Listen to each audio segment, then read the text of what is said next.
나뭇잎이 마르고 포도 열매가 없으며 감람나무 열매 그치고 눈앞에 식물이 없어도 우리의 양떼가 없으며 외양간 송아지가 없어도 난 여호와로 즐거워하리 난 여호와로 즐거워하리 구원의 하나님을 이래 기뻐하리라. 그와 같은 나뭇잎이 마르고 포도 열매가 없으며 감람나무 열매 그치고 눈앞에 식물이 없어도 우리의 양떼가 없으며 외양간 송아지 없어도 난 여호와로 즐거워하리.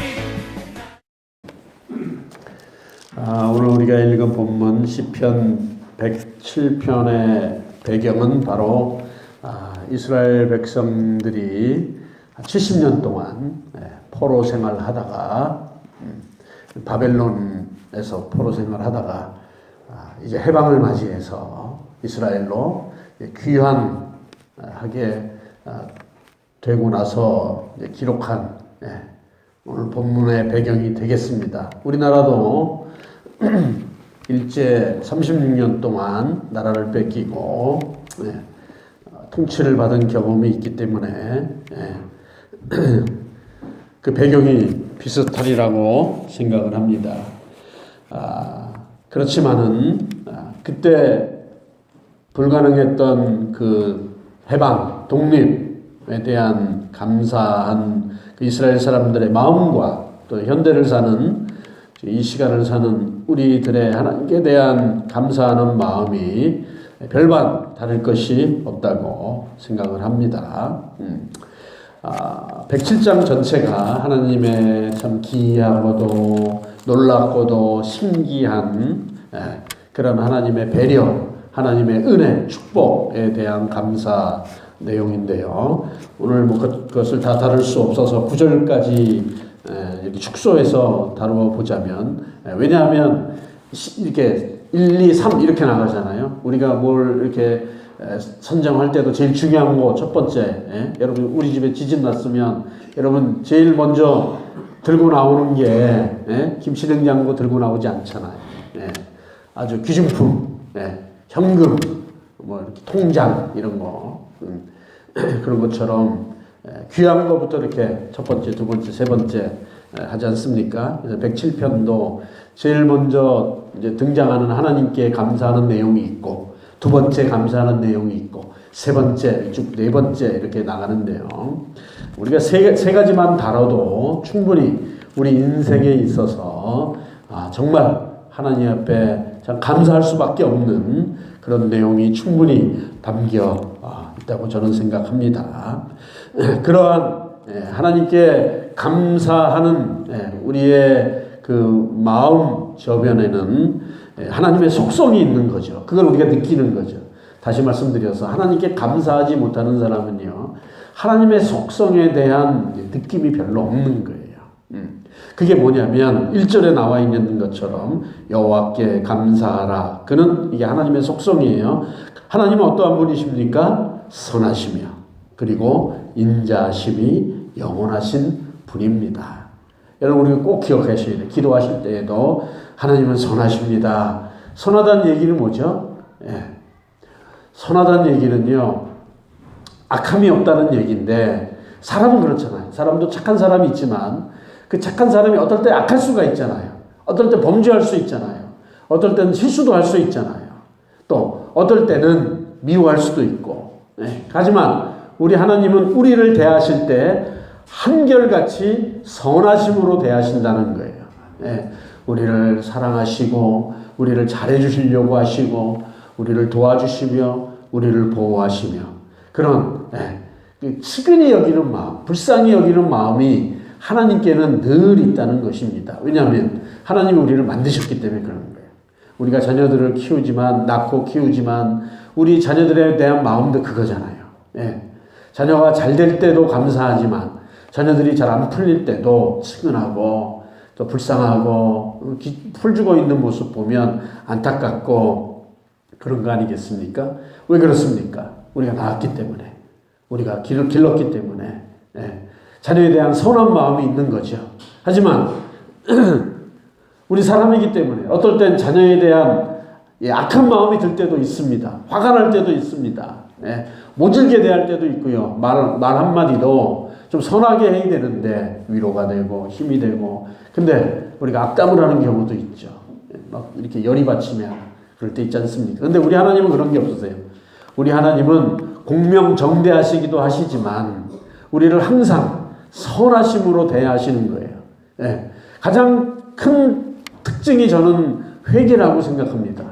우리가 아무리 큰 죄를 짓고 우리가 아무리 많은 죄를 짓다 하더라도 하나님께 나아가 우리가 진정어린 회개를 할 때에 하나님은요 언제든지 우리의 회개를 받아주실 용의가 있으신 분이에요. 근데 사람은 안 그렇잖아요. 예를 들어서 뭐 이런 일이 생기면 안 되겠지만 누가 내 자식을 해코지했다. 근데 와서 사과를 한다. 그게 됩니까? 용서가 안 되죠. 그렇지만 우리 하나님께서는요, 우리가 어떠한 죄를 졌다 할지라도 하나님 앞에 나와 진정으로 진심으로 우리 하나님 잘못했습니다. 다시는 안 그러겠습니다. 하나님 용서해 주십시오. 이럴 때에 하나님의 백그라운드가 선하심이기 때문에 그걸 믿어주신다는 거예요. 우리가 지금까지 태어나서 오늘까지 수많은 죄를 짓고 수많은 회개를 했지만 그때마다 하나님은 믿어주시는 거예요. 네가 연약해서 그렇지, 네가 참 부족해서 그렇지, 그렇지만 너를 만든 나는 끊임없이 너를 사랑하고 너를 도와주고 싶고 그런 안타까운 마음을 우리 주님이 가지고 계시다는 것입니다. 인자하심, 설명드렸죠. 다정하시고 사랑이 많으시고 부드러우시며 항상 우리를 반겨이 가까이 이렇게 두기를 원하시는 주님의 그러한 기본적인 마음이 있으시기 때문에 우리를 그렇게 대해 주신다는 겁니다. 그러니까 이러한 하나님의 속성에 대해서 이렇게 평소에 느끼시는 분은 하나님 앞에 감사할 수밖에 없는 것이죠. 오늘 본문 말씀은 우리가 왜 하나님께 감사할 수밖에 없는가 세 가지 이유에 대해서 잘 설명하고 있는데요. 말씀하고 있는데 첫 번째는 자유에 대해서, 두 번째는 방향에 대해서, 또 세 번째는 결핍에 대해서 우리가 하나님 앞에 감사할 수밖에 없다는 것입니다. 자, 첫 번째는 뭐라고요? 자유에 대해서. 그러니까 이스라엘 백성 같은 경우에는 바벨론으로부터 이제 해방되기까지 그들의 신분이 노예 신분이었죠. 나라를 빼앗긴 자유가 없는, 뭐 물론 다니엘이라든가 다니엘 세 친구는 높은 지위까지 올라가서 정치에 이렇게 행정에 참여한 사람들이었지만은 그러나 대다수의 이스라엘 사람들은요 포로로 잡혀가가지고 저 노예나 하는 그러한 허드렛 일, 힘든 일에 종사할 수밖에 없었다는 것입니다. 그것이 그 세월이 장장 70년이었다는 거예요. 그러니까 여러분 생각해 보십시오. 지금은 신분사회가 아니지만 이 시대나 우리나라 조선, 고려, 신라 다 신분, 계급사회지 않습니까? 지금 인도는 계급사회라 그러더라고요. 그래서 뭐 불가촉 천민이 있어가지고 그 천민은 사람과 접촉하면 안 돼요. 그 사람이 만약에 이렇게 도시에 나와가지고 이 불가촉 천민인데 이 천민이 가서 뭐 알바를 하고 또 이렇게 뭐 이게 그 속에서 섞여 살다가 발각이 됐다. 그럼 그 사람은 형벌을 받게 돼 있어요. 그래서 그 천민들은 천민들끼리 살아야 돼요. 아직 인도는 그런 제도가 있다 그럽니다. 이 이스라엘 사람들은 신분 자체가 천민이었기 때문에 일 자체도 그런 일을 할 수밖에 없었고 70년이란 되는 세월 속 안에 아버지도 천민, 할아버지도 천민, 그렇다면 자기도 천민이잖아요. 그럼 자기 자식도 천민일 수밖에 없죠. 신분은 세습되는 거니까. 나라가 뒤집혀지지 않는 한, 천지개벽이 일어나지 않는 한 그 신분은 계속되는 거지요. 벗어날 수가 없는 거죠. 그런데 왜 이스라엘 사람들이 지금 하나님께 감사하고 있습니까? 그 사람들이 자유를 얻었기 때문입니다. 할렐루야. 하나님께서 역사하셔서 바벨론 왕 고레스 때에 이제 그 황제가 이스라엘 사람들, 유대인들은 고향으로 돌아가도 좋다라는 칙령을 내리게 됩니다. 그로 인해서 유대인들은 완전한 자유인이 돼서 그 타향살이에서 벗어나서, 물론 나는 여기서 더 살겠습니다, 나 여기서 기반도 닦았고 나 우리나라로 돌아가기 싫습니다 하는 사람들은 거기 남은 거죠. 우리나라도 그랬죠. 일본에 끌려간 사람들이 뭐 다 귀환한 게 아니고 일부는 일본에 남았습니다. 해방이 됐어도. 그래서 그 사람들이 그 거류민단 만들어 가지고 일본 뭐 조선 2세, 3세 뭐 이렇게 거기 지금 있는 거죠. 물론 조총련도 있고 그때 다 해방됐지만 다 남은 사람들입니다. 이스라엘 사람들 중에서도 해방됐다고 해서 다 돌아온 게 아니고 바벨론 땅에 남아있는 사람들도 있었습니다. 일부긴 하지만은. 그러나 대부분의 사람들이 귀환하면서 하나님께 뭐라고 감사합니까? 2절. 여호와께 구속함을 받은 자는 이같이 말할지어다. 여호와께서 대적의 손에서 저희를 구속하사 동서남북 각 지방에서부터 모으셨도다. 아멘. 자, 이 말씀을 적용하자면 우리도 그런 거죠. 우리가 사람으로 태어날 때는 우리의 신분 자체가 지금 우리나라 헌법에 의하면 계급사회는 아니지만 신앙적으로 말하자면 사람이 태어날 때는 부자건 가난한 사람이건 뭐 많이 배우건 적게 배우건 돈이 많건 적건 상관없이 사람으로 태어나면 신분 자체가 죄인입니다. 신앙적으로 말하자면. 그렇기 때문에 죄인의 신분을 가진 사람은 자식을 낳아도 그 자식이 죄인인 거예요. 이거를 역산을 하자면 제가 지금 태어났을 때 우리 아버지는 죄인의 신분인 거예요. 그러니까 내가 죄인이죠. 또 우리 아버지의 아버지, 할아버지가 죄인의 신분이었기 때문에 우리 아버지를 낳으신 거예요. 그러니까 우리 아버지가 죄인이 된 거죠. 죄인인 아버지가 나를 낳았기 때문에 나도 죄인인 거죠. 그래서 죄를 지은 사람은 반드시 대가를 치르게 되어 있습니다. 그렇지 않으면 뭐 네가 죄인이다 아니다 못으로 만들었겠어요. 죄가 있기 때문에 벌을 받아야 한다는 말씀이죠. 그래서 성경에 의하면 죄의 삭은 사망입니다. 죄 지은 사람은 벌을 받는데 한 명도 예외 없이 다 죽음이라는 벌을 받아야 하고요. 그리고 그 죄인이 죽어서 가야 할 곳은 그 죄인들이 모여 있는 곳입니다. 그것이 바로 지옥이죠. 지옥에서는 어떤 대접을 받습니까? 그리고 거기는 고통밖에 없는 곳이죠.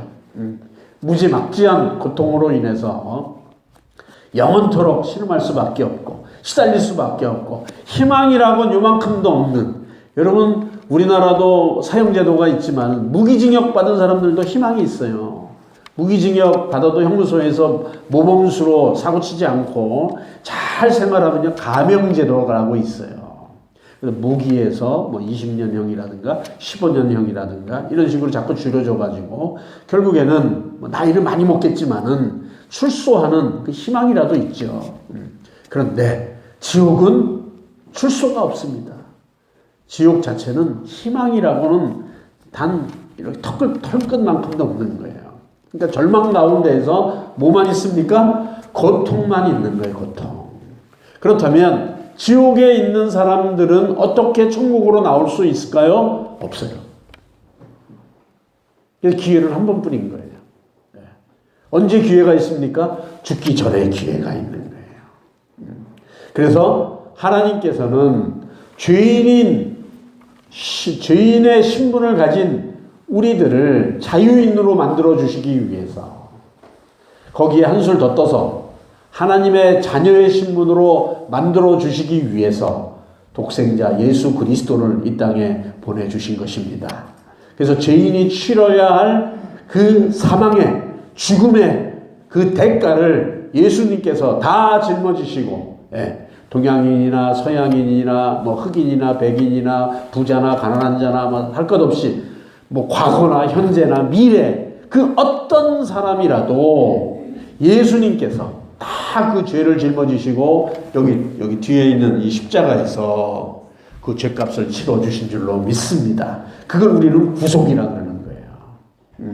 하나님께서 해결해 주신 거예요. 물건값을 치르면은 그 물건이 내 거가 되잖아요. 그 물건값을 치르기 전에는 그 물건의 소유는 가게집 주인 거죠. 그거 내가 함부로 가져가면 그 절도죄죠. 죄를 짓는 거죠. 하지만 내가 정당하게 이렇게 돈을 치르면은 그 물건은 내 거가 되는 겁니다. 소유가 옮겨가는 거죠. 우리 사람도 마찬가지입니다. 우리가 죄를 지었을 때는 이 죄인의 신분으로서 지옥의 권세 소유권이 있었는데 하나님께서 예수님을 통하여 값을 치러주신 거예요. 돈을 지불해 주신 거예요. 예수님이 그 고통을 다 이렇게 짊어지신 거죠. 그러므로 인해서 우리의 소유권이 사망에서 이제 하나님께로 옮겨간 줄로 믿습니다. 그럼 우리는 구속이라 그러는 거예요. 우리를 구속해 주셨다. 값을 치러 주셨다. 그래서 우리가 예수님을 생각할 때 참 눈물 나고 예수님을 생각할 때 감사하고 이 구원은 일방적인 거예요. 그래서 선택은 우리가 하지만 구원의 조건은 하나님께서 일방적으로 다 해결해 놓으신 거예요. 우리 동의를 뭐 받으시거나 우리가 좀 힘을 보태거나 그런 게 하나도 없습니다. 구원은 퍼펙트하게 하나님이 다 이루어 놓으신 줄로 믿습니다. 믿기만 하면 되는 거예요. 그러면 신분이 싹 바뀌는 거예요. 그래서 죄인의 신분에서 이제 자유인의 신분으로 바뀌어서 하나님의 자녀의 자격을 가지고 죽기 전에도 그 자유를 누리고 죽어서도 물론 하늘나라에 가서 엄청난 하나님의 자녀의 권세를 가지고 그 자유를 누리게 될 줄로 믿습니다. 여러분 자유가 좋은 게 뭡니까? 여기 군에 있는 형제들이 있죠. 또 저기 공군에 가 있는 형제들이 있죠. 군인들은요 자유가 없어요. 자, 오늘은 법정 공휴일이니까 이 군인들이 쉽니다. 돌아다닙니다. 하지만 내일은 출근을 해야 되잖아요. 나라에서 너는 여기서 근무해라 이렇게 근무지를 지정해 줬기 때문에 거기 가야 됩니다. 오늘 가기 싫은데, 오늘은 어디 놀러 가고 싶은데, 오늘은 집에서 더 자고 싶은데, 그렇다고 거기 안 가보십시오. 그러면 이제 죄를 짓는 거죠, 법적으로. 그래서 군인들은 군율에 의해서 묶여있는 몸입니다. 하지만 전역을 하게 되면 우리 형기처럼 이렇게 군대 제대를 딱 하게 되면 이제 자유인이 된 거예요. 내가 잠을 자도 괜찮고 내가 누구를 만나도 괜찮고 내가 뭐 직장을 얻어서 일을 해서 돈을 벌어도 괜찮고 뭐 상관없습니다. 그 자유가 그렇게 소중한 거예요. 우리가 죄인의 신분에서는 마귀에게 묶여있죠. 또 지옥의 그런 권세에 묶여있죠. 또 세상이 가져다주는 온갖 오염된 그런 생각들, 사상들 그게 다 묶여있는 거예요. 그러니까 자유가 없는 거예요. 자유가. 여러분 우리가 착각하고 있는 것 중에 하나가 뭐냐면 내가 넉넉해지면 자유롭게 될 거라고 생각하는 분들이 많아요. 근데 여러분 보십시오. 우리나라도 재벌이 많지만 재벌 그거 회사 경영하고 또 그 자녀들 이렇게 잘 키우고 이런 분들이 의외로 자유롭지 않습니다. 삶의 무게가 더 무거운 거예요. 그리고 우리에겐 영혼이 있기 때문에 나의 영혼이 언제 자유를 느낍니까? 죄가 청산됐을 때 자유감을 느끼는 거예요. 그러면 내가 행복해지는 거예요. 그리고 여러분 미래에 대한 막연한 불안감이 있잖아요. 나이를 자꾸 먹을수록 그 불안감은 커지는 거예요. 몸이 심하게 아플수록 그 불안감은 커지는 거예요. 왜요? 죽으면 어떻게 될지 모르잖아요. 죽음 이후에 대한 확신이 없는 거야. 그러니까 돈이 아무리 많아도 그 사람이 뭐 내가 돈이 많아서 내가 어디를 뭐 자유롭게 가고 음식도 자유롭게 먹고 거주도 내가 뭐 자유롭게 행복하게 살 수 있을지 몰라도 이제 죽고 나면 그게 하나도 영향력을 끼칠 수가 없는 거예요. 그래서 자유롭지가 못하죠. 내가 이거 죽으면 안 되는데, 내가 더 오래 살아야 되는데, 그렇게 되는 거예요. 하지만 예수님을 믿고 우리가 하나님의 자녀로 자유를 얻었기 때문에 당장 오늘 나에게 죽음이 찾아온다 하더라도 우리의 마음은 그렇게 불안하지 않고 두렵지 않고 자유로울 줄로 믿습니다. 여러분 그러십니까?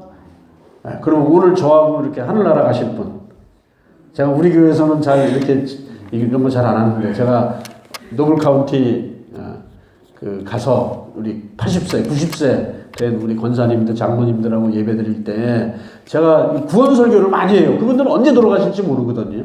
예. 그래서 이제 제가 농담 비슷하게 하늘나라 가면 그렇게 좋다고, 오늘 저하고 하늘나라 가실 분 아무도 손을 안 들어요. 참. 그 시설이 잘 돼 있어서 그런가 봐. 뭐 하늘나라나 여기나 비슷하니까 여기서 뭐 더 오래 살고 싶다고 뭐 그러실지 몰라도, 제가 보기에는 여러분 늙고 병들고 막 치매도 오고, 더군다나 그분들은 그렇게 시설 좋은 데서 살지만, 그런데 막 이렇게 막 형편 어려운 데서 사시는 분들 오래 살면 뭐 하겠습니까? 그냥 힘들고 어려운 고통의 나날들이 그냥 연장되는 것 뿐이지. 예? 뭐 한 달 뒤에 좋은 게 생기겠습니까? 1년 뒤에 뭐 더 나은 게 있겠습니까? 없어요. 힘듭니다. 예. 그럴 바에야 오늘이라도 하늘나라 가서 그 자유롭게 하나님의 은혜와 축복 속에 영원히 사는 게 낫지 않겠습니까? 그 하나님 우리를 구속하신 거예요. 그거에 대해 우리는 감사해야 합니다.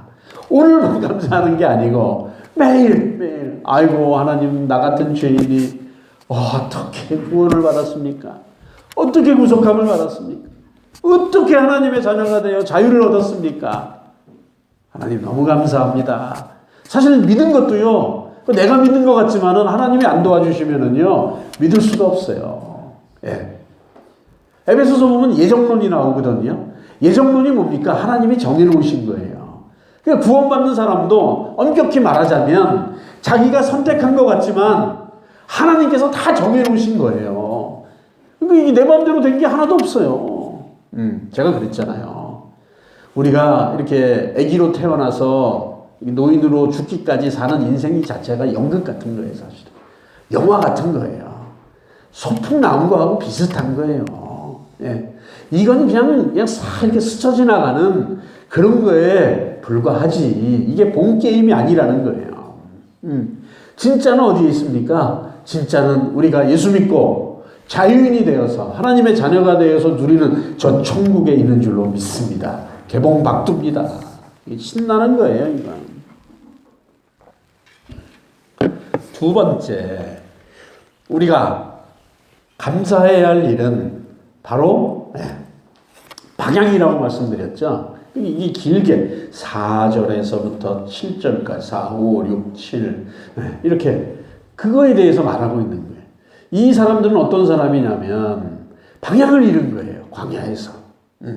그래서 여러분 우리가 출애굽기 보지만은 출애굽기에서 그 430년 동안 종살이했던 이스라엘 백성들이 모세가 중심이 되어 가지고 탈출하지 않습니까? 엑소더스. 그게 이제 출애굽기죠. 탈출해서 가나안 땅까지 가는 여정을 기록해 놓은 책인데 40년 동안 헤매는 거예요. 그런데 그 사람들은 거기서 안 죽었어요. 보통 광야에서 헤매면 죽습니다. 왜요? 식량에 문제가 있죠. 또 물 문제가 있죠. 그리고 이제 정신병이 오죠. 자살하는 사람이 많죠. 방향을 잃으면 사람이 자살하게 돼 있어요. 희망이 없으니까. 여러분 40년 동안 방황해 보세요. 그런데 그 사람들이 죽지 않은 이유는 뭐였냐면 하나님께서 불기둥과 구름기둥으로 인도해 주셨고 다 설교했습니다. 너무나 중요한 거죠, 그건. 그리고 날마다 뭘 주셨어요? 만나를 주셨잖아요, 만나. 예. 이 아침에 새벽에 딱 해 뜨기 전에 해가 뜨면은 그게 사라져버려요. 아이스크림 녹듯이 싹 사라져버려요. 그러니까 해 뜨기 전에 이스라엘 백성들이 200만, 300만인데 그냥 개미떼 같은 사람들이 들판에 나가서 그 광야에 나가서 만나를 거둬들이는 거예요. 일대 장관이었을 겁니다. 예. 하루 먹을 양식을 주시는 거예요, 하나님께서. 그러면 그걸 갖다가 자기가 마음대로 요리해 먹는 거죠. 예. 날거도 먹어도 되고 또 삶아서 먹어도 되고 구워서 먹어도 되고 마음대로 요리해서 먹었죠. 그리고 가끔 메추라기 떼를 또 보내주셔가지고 고기를 먹게 해주셨죠. 그러니까 그리고 또 반석에서 물이 나왔죠. 예. 이스라엘 사람들은요 먹을 거, 입을 거, 신을 거 그것도 헤어지지 않았다 그랬어요. 성경 보면 옷이 입었는데 이게 옷이 낡잖아요. 찢어지고 빵꾸나고. 그런데 이스라엘 사람들이 입은 옷은 희한하게 이게 낡지는 않는 거예요. 이게 헤어지질 않는 거예요. 네. 신발도 그렇고. 그래서 이스라엘 사람들은 각별한 하나님의 보호하심이 있었기 때문에 40년 동안 광야에서 방황했지만 그 사람들이 죽지 않고 생존했던 거예요. 하지만 일반적인 경우에는 사람이 광야에 들어가서 헤매면, 예? 한 달만 헤매면 다 죽습니다. 한 달이 뭡니까? 여러분, 물 없으면 사람이 며칠을 살겠습니까? 먹을 게 없으면 며칠을 살겠습니까? 또 방향을 몰라서 이리 갔다 저리 갔다 하면 또 에너지를 다 소비하잖아요. 또 광야에는 맹수가 있습니다. 맹수한테 물려 죽기도 하고 그런 거. 잘못된 길로 들어가면 또 낭떠러지에 떨어질 수도 있고, 예, 깊은 계곡으로 들어갈 수도 있고.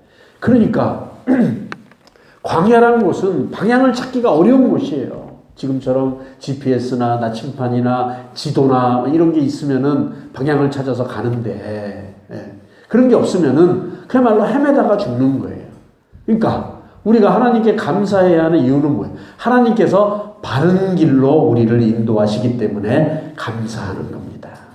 그러니까 하나님 믿지 않는 인생은 광야에서 헤매는 인생이에요. 그러니까 사막 같은 경우 신기루가 있잖아요. 저기 오아시스가 보여. 근데 가보면 없어. 그럼 또 다른 데 보여. 또 가보면 또 없어. 그게 빛의 굴절에 의해 가지고 그게 그냥 환각이 이렇게 보이는 거죠. 우리가 봄에 보면은 아스팔트에 막 아지랑이가 이렇게 올라오잖아요. 그런 현상처럼 그런 신기루가 막 생기니까 막 사람들이 막 저기에 행복이 있다. 저기만 가면 안전이 있다. 저기만 가면 내 목표를 달성하는 거다. 내가 성공하는 거다라고 막 그냥 온 힘을 다 써가지고 거기 가려고 하지만 가보면 없는 거예요. 네. 그러면 닿지는 않은 거죠. 거기서 실패로 인해서 좌절하고 죽을 수밖에 없는 인생 아니겠습니까? 그러니까 예수님을 믿지 않는 인생은 방황하는 인생이에요. 방향을 모르는 인생이에요. 내가 어디로 가야 될지, 동으로 가야 될지, 서로 가야 될지, 남으로 가야, 북으로 가야 될지, 우로 가야 될지, 좌로 가야 될지, 다시 뒤로 가야 될지, 앞으로 가야 될지, 이걸 모르는 거예요. 모르는 상태에서 자기 감으로 사는 거예요, 감으로. 이 돈만 많이 벌면은 참 내가 행복할 거야. 돈 벌려고 막 혈안이 된 사람들. 권력을 가지면은 내가 행복하게 될 거야. 권력에 미친 사람들. 공부 많이 하면 내가 행복하게 될 거야. 땅을 많이 사면 여러 가지 자기가 생각하고 있는 그 방향으로 가려고 노력은 하지만 막상 가보면 없는 거예요. 그 이루기도 어렵고 달성하기도 어렵고 마치 로또 같은 인생이죠. 로또는 거의 안 된다고 보셔야 돼요. 제가 새벽에 기도를 하는데 현수막이 하나 보였어요. 거기 숫자가 있는 거예요. 16, 30, 32. 네. 저게 뭔가 집중을 해봤더니만 좋은 일동 사무소에서 통장을 뽑습니다. 그러니까 결격된 통을 거기다 이렇게 걸어놓은 거예요. 그래서 자기 통에 해당되는 사람이 지원할 수 있도록. 그래서 제가 우리 사모님께 권유를 해가지고 현수막 그런 게 붙었다고 한번 지원해 보시라고. 근데 사모님이 가봤어. 그랬더니 마침 또 우리 통이 빈 거야. 통장이 없어. 그래서 우리 사모님이 경쟁률 없이 그냥 당선이 되셨어요. 당첨이 되셨어. 통장이 되셨어, 우리 사모님. 35통 통장. 새벽에 기도할 때 그 현수막이 뭡니까? 16, 30, 32, 35. 그래서 난 어떻게 생각했냐면 이게 하나님이 나에게 알려주시는 로또 번호구나. 그러니까 46 넘어가는 번호가 없었어. 그래서 그냥 우리 사모님한테 그 현수막 사진을 팍 찍어가지고 거기 그 앞에 맨날 지나다니니까 팍 찍어가지고 여보 로또 하나 사가지고 요 번호대로 긁으라고. 근데 우리 사모님 보너스 번호는 몇 번으로 해요? 그래서 10번으로 해봐. 근데 아파가지고 못 사신 것 같아요. 어린이집도 평가 인증하느라고 바빠가지고. 그러니까 로또는 안 되는 거예요. 광야에서 헤맬 때 정말 안전한 그 성, 그거 오아시스, 거기에 도착할 확률은 없는 거예요. 대부분 거의 99.9999 광야에서 헤매다가 죽는 거예요. 그 이유는 뭐죠? 방향이 잘못된 거예요. 그러니까 하나님을 믿지 않으면 잘못된 방향으로 가는 거예요. 우리의 목적지가 분명히 있는데 방향이 똑바로야 빨리 가고 바로 가고 안전하게 갈 거 아니겠습니까? 우리가 서울 가야 되는데 방향을 잘못 잡으면 안 되잖아. 영동고속도로를 타서 저쪽 원주 쪽으로 가면 안 되잖아. 인천 쪽으로 가면 안 되잖아요. 그죠? 또 저쪽 오산 쪽으로 내려가면 안 되잖아요. 용인 쪽으로 가도 안 되고 또 화성 위쪽 가도 안 되고 그리고 따지고 보면은 잘못된 길이 많네. 그죠? 목사님 서울 이렇게 삥 돌아가도 되잖아요. 돌아가도 되긴 하지만 가다가 죽을 수 있잖아. 많이 돌아가면 또 연료도 많이 들어가야 되고 돈 없으면 어떡할 거야? 기름 떨어지면 어떡할 거야? 또 식량이 없으면 어떡할 거야? 물이 없으면 어떡할 거야? 그러니까 많은 분들이 그렇게 인생을 방황하다가 돌아가시는 것 같아요. 우리도 자주 전도하지만 믿으면 얼마나 좋겠어요. 하나님 믿고 바른 길로 가면 정확한 길로 가면 그 얼마나 좋겠어요. 하지만 이분들은 잘 안 믿어요. 그러면 우린 기도하죠. 저분이 참 지금은 안 믿지만 1년 뒤에나 10년 뒤에나 하나님 믿게 해주십시오. 하지만 그건 우리 생각이고 그분 입장에서는요. 이렇게 생각할 수도 있죠. 또 기회가 있겠지. 나중에 믿지. 이렇게 생각할 수 있겠지만은 그건 돌아가는 거예요, 그게. 그래서 지금 바로 예수님을 믿고 지금 바로 하나님의 말씀대로 이렇게 순종하게 되면 바른 길을 가는 거예요. 방향을 이제 정확하게 잡은 거예요. 그러므로 인해서 우리 행복의 목적지, 성공의 목적지, 그리고 또 성취하고 기쁨이 있는 그러한 목적지로 우리는 바로 헤매지 않고 고통 없이 두려움 없이 걱정 없이 가게 될 줄로 믿습니다. 그거의 최종적인 완성은 하늘나라겠죠. 그러나 인생을 살 때에도 좀 마찬가지라고 해요. 여러분 우리 가정이 행복해지시기를 원합니까? 그러면 방향이 중요합니다. 우리 가정을 어떻게 행복하게 만들 수 있을까에 대한 그 하나님의 말씀을 듣고 그 말씀대로 순종하면 우리 가정이 행복해지는 거예요. 바른 방향을 선택한 거죠. 우리 자녀들이 어떻게 잘 될 수 있을까? 그러면 믿음의 부모들이 하나님의 말씀을 듣고 그 말씀대로 순종을 하면 우리 자녀들이 바른 길로 가게 되는 거죠. 바른 방향으로 가기 때문에 반드시 잘 되게 되어 있습니다. 모든 게 다 마찬가지라고 생각하고요. 이제 세 번째 마지막인데요. 결핍에 대한 감사죠. 하나님이 채워주시니까 여기 성경을 보면 8절 9절 여호와의 인자하심과 인생에게 행하신 기이한 일을 인하여 그를 찬송할지로다. 저가 사모하는 영혼을 만족해 하시며 줄인 영혼에게 좋은 것으로 채워주심이로다. 아멘. 그러니까 하나님께서는 우리를 이렇게 대하실 때 전제 조건이 뭐냐 말씀드렸죠. 선하심과 인자하심으로 우리를 대하시기 때문에 우리의 결핍을 아세요. 어떤 사람은 뭐가 부족하고 어떤 사람은 뭐가 부족하고 저 사람은 뭐가 부족하고 개인마다 부족한 게 다 다르거든요. 그걸 하나님은 다 아세요. 그러므로 인해서 하나님께 나아가는 사람은 하나님께서 그 결핍을 채워주십니다. 할렐루야. 어떤 사람은 사랑이 부족한 사람이 있고 어떤 사람은 경제력이 부족한 사람이 있고 어떤 사람은 이렇게 지식이 부족한 사람도 있고 어떤 사람은 성격적인 그런 부족함이 있는 사람이 있고 사람마다 다 그런 게 있어요. 그래서 우리가 기도하는 거 아니겠습니까? 하나님께 나의 결핍, 나의 부족함, 나의 채워주심을 바라면서 하나님 앞에 기도하는 거 아니겠어요? 근데 여러분 하나님은요 우리가 구하기 전에 우리의 부족함을 다 아세요. 우리가 자녀들을 기를 때 자녀가 어릴수록 우리 어린 자녀들에게 뭐가 있어야 될 걸 다 알잖아요. 엄마 아버지가. 그래서 때가 되면 먹여주고 때가 되면 입혀주고 때가 되면 씻겨주고 때가 되면 뭐 사줘서 학교 가게 해주고 다 그게 부모가 하는 거 아니겠습니까? 다 알아요. 이미 다 알아요. 근데 애들이 커가면서 이 요구사항이 많아지죠. 애들이 이제 활동 반경이 넓어지니까 이게 준비되어야 될 것도 많거든요. 그래서 우린 돈을 줍니다.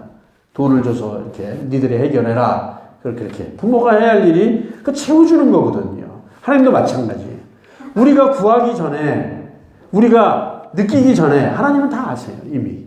예. 따라서 우리가 기도를 하긴 하지만은 하나님은 기본적으로 다 알고 계시기 때문에 우리가 하나님이 원하시는 하나님의 말씀대로 신앙생활 잘하고 기도생활 잘하고 순종생활 잘하고 이렇게 봉사활동도 좀 잘하고 전도도 좀 잘하고 마음을 하나님께로 이렇게 고정하면 하나님께서 나의 모든 부족함을 고루고루 다 채워주실 줄로 믿습니다. 왜요? 하나님은 전지전능하시기 때문에 그렇습니다. 하나님은 불가능이 없으세요. 그래서 우리가 때로는 건강이 부족할 때가 있습니다. 돈이 부족할 때가 있습니다. 사랑이 부족할 때도 있고요. 또 여러 가지 부족함이 많습니다. 결혼 정년기에 있는 청년들은 또 아내감, 신랑감이 부족하죠. 또 취업을 해야 할 청년들은 또 직장이 부족하죠. 이게 다 결핍 아니겠습니까? 예. 그런 거에 대하여 우리가 한숨이나 쉬고 한탄이나 하고 그럴 것이 아니라 나의 모든 연약한 부분을 채워주시는 그 하나님의 능력을 믿고 하나님께 나아가 기도하면 하나님께서 잘했다 하시고 나의 결핍을 속히 채워주실 줄로 믿습니다. 그런 하나님께 우리는 감사하는 거예요. 내 힘으로 안 되는 걸 하나님이 채워주시니까. 그래서 우리가 세 가지를 봤는데 하나님이 나에게 자유를 주신 거, 하나님의 자녀로서 자유를 누리게 해주신 거 감사해야 됩니다. 그리고 내가 참 방향을 잘 모르겠는데 인생을 어떻게 살아야 할지 어디로 가야 될지 잘 몰랐는데 하나님께서 기도할 때마다 말씀에 순종할 때마다 바른 길을 인도해 주신 것에 대하여 감사해야 됩니다.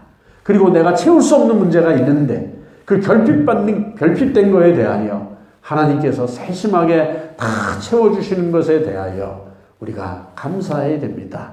이 대표적인 세 가지에 대하여 우리가 날마다 감사할 때 우리의 영혼이 평안을 누리고 자유함을 누리고 기쁨 속에서 날마다 살아가게 될 줄로 믿습니다. 기도합시다.